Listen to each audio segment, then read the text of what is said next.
If the left and the right were completely irreconcilable, in other words, if every bridge was burned between the left and the right today, and the military was called in because there was some type of a civil disturbance, which side would you want the military to be on?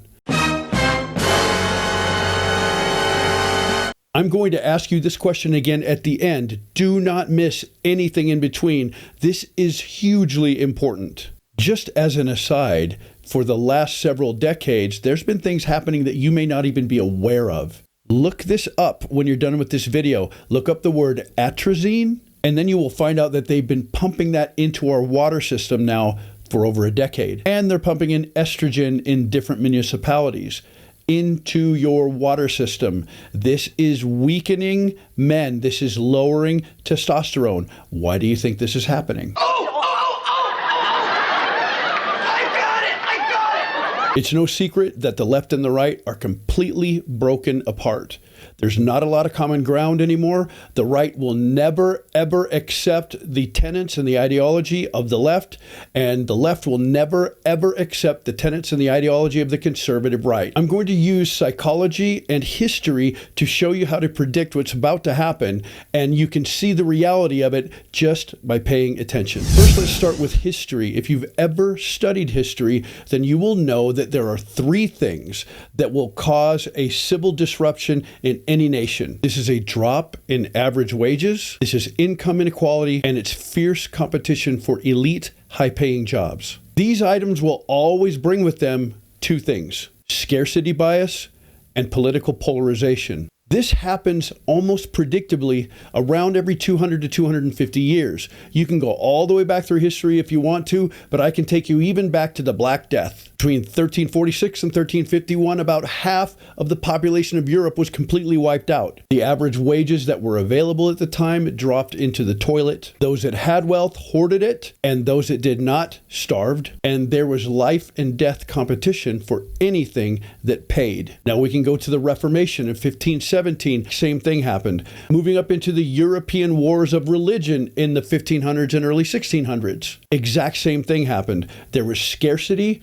Everyone went into that mode, and then there was political polarization. From 1789 to about 1799, we had the French Revolution. The exact same thing happened. I could go on, but we are ripe for this, and here's why. Psychologically speaking, any time that there is a breakdown in the supply chain, you're going to get scarcity bias. This is a cognitive bias that causes people to put a higher value on things that are scarce, or that are limited, or that are difficult to obtain. This can lead to irrational decision-making and ultimately to violence. And this always leads to the second step, which is political polarization. This is also called the in-group, out-group bias, and it's a self-reinforcing cycle that comes in 4 steps. The first step is divergence. This is also called the echo chamber. It's where we only speak to people that agree with us, and this drives us deeper into our own beliefs. The second step is exaggeration. Both sides will start to believe that the other side is completely unwilling to talk, and they're way too extreme, and this creates increased hostility. Step 3 is demonization. This is where political elites, media figures, and the mainstream media will frame the other side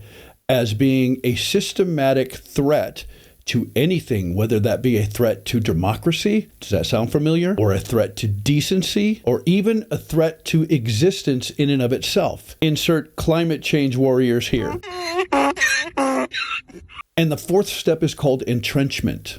So the constant barrage of information about the other side reinforces how you feel, and it continues to build the negativity that you have about the other side. And at this point, the other side becomes the enemy. They must be silenced, they must be canceled, and they can't be allowed to speak on college campuses without some sort of a problem. This is about where the military is going to start coming in, because at this point, we will cross the bridge of no return.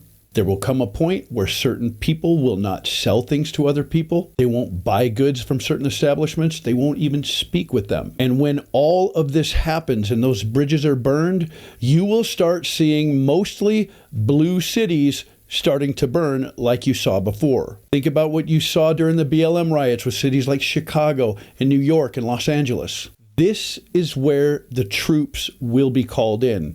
It's not like BLM before. That was a simple faction of a specific group of people.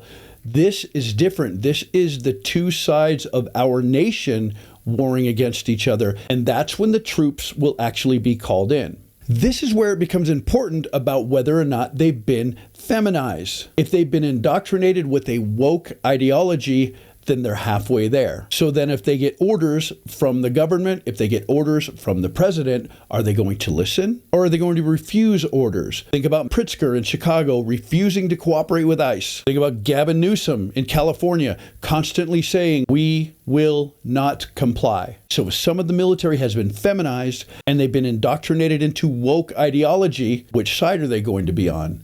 History proves that at this point, many will defect. So I ask you what I said at the very beginning. Which side would you like them to be on? And if they've been feminized and if we've allowed people to be in there that already have mental instability, and remember, gender dysmorphia is a mental disorder. Many on the left would like weaker men that are easier to control.